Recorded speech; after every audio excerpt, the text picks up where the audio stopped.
Envision a world where kingdoms rise and fall, where fighters and philosophers are one and the same. Welcome to the era of the Anglo-Saxons. The Anglo-Saxons, a cultural group who emerged in Britain after the fall of the Roman Empire, were not just warriors but also poets, introducing us to a world of change and cultural development. From the 5th to the 11th century, they transformed the British Isles, leaving a profound and lasting impact on the English language and culture. This was a time where identity was shaped by one's kin and king, where the landscape was divided into shires and hundreds, and where the most glorious achievements were sung in the mead hall. From the windswept coasts of East Anglia to the verdant valleys of Wessex, this was the world of the Anglo-Saxons, a world of change, a world of cultural development. Now brace yourself as we delve into the heart of the Anglo-Saxon world. The era of the Anglo-Saxons was not just about soldiers and scholars, but also about the birth of kingdoms. The Heptarchy, as it came to be known, was a constellation of 7 distinct kingdoms that emerged on the British Isles during the early Middle Ages. These kingdoms were Northumbria, Mercia, East Anglia, Wessex, Essex, Sussex, and Kent. The formation of these kingdoms was not a peaceful process.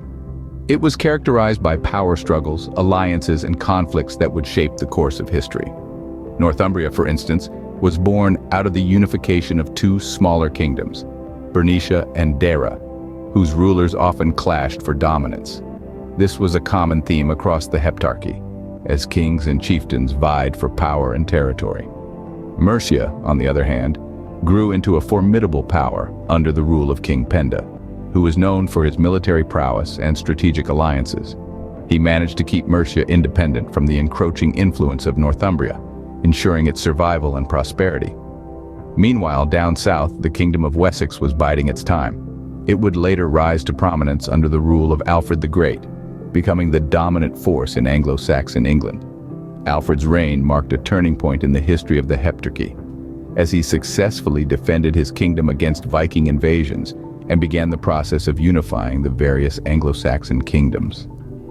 These 7 kingdoms, each with its unique history and identity, were the building blocks of what would eventually become England. They were the result of centuries of migration, settlement, conflict, and alliance-making. Each kingdom in its own way contributed to the cultural, political, and social fabric of the nation. In essence, the era of the Heptarchy was a time of great upheaval and transformation. It was an age of warriors and poets, yes, but it was also an age of kings and kingdoms, of power struggles and political maneuvering. These kingdoms, born out of strife and alliance, laid the groundwork for the England we know today. Amidst the chaos of conflict, a rich tapestry of culture and literature thrived. This statement perfectly encapsulates the paradox of the Anglo-Saxon era. The very same society that was often engaged in brutal warfare and territorial disputes also birthed an incredibly rich and vibrant culture. A significant part of this cultural legacy is the Anglo-Saxon literature. The most famous of these works is, without a doubt, the epic poem Beowulf. This masterpiece, written in Old English, is a gripping tale of a heroic warrior named Beowulf who battles monstrous creatures. The vivid descriptions and gripping narrative of Beowulf offer us a window into the world of the Anglo-Saxons, their values, their fears, and their aspirations. But the literary contributions of the Anglo-Saxons didn't stop at epic poetry. They also produced a vast collection of religious texts, riddles, elegies, and chronicles. These works not only served as entertainment but also as a medium to pass down wisdom, moral lessons, and historical events from one generation to the next. Beyond literature, the Anglo-Saxons were also skilled in the visual arts. Their intricate metalwork, illuminated manuscripts, and ornate jewelry are testaments to their artistic prowess. The Sutton Hoo burial site, discovered in the 20th century, has provided us with some of the most stunning examples of Anglo-Saxon art and craftsmanship. The Anglo-Saxons also had a complex societal structure. At the top were the kings and nobles, followed by the freemen, and then the slaves.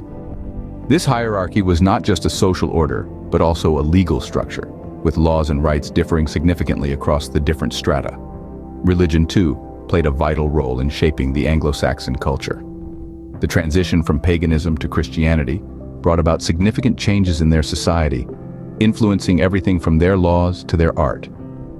Thus, the Anglo-Saxon era was a vibrant blend of might, and intellect, conflict, and culture.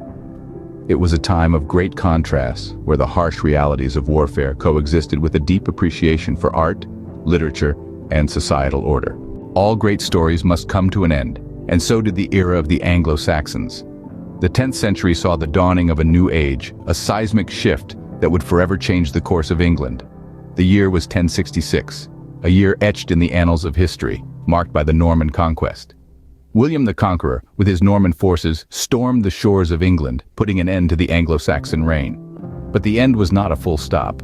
It was a comma, a pause, before the legacy of the Anglo-Saxons found its way into the new era. Their language, their culture, their laws, and their spirit seeped into the fabric of modern England. This was not a disappearance. It was a transition, a metamorphosis.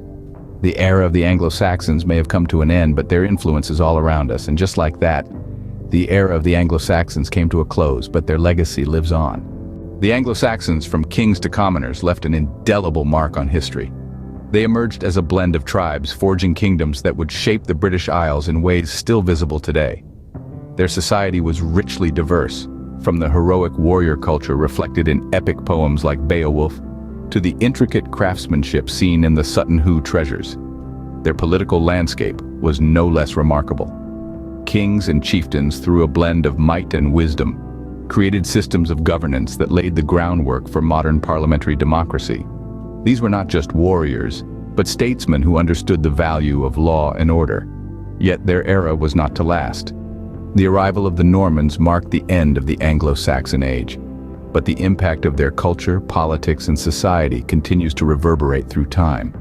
In the tapestry of history, the threads of the Anglo-Saxon era continue to shine, a testament to a time of great change and enduring legacy.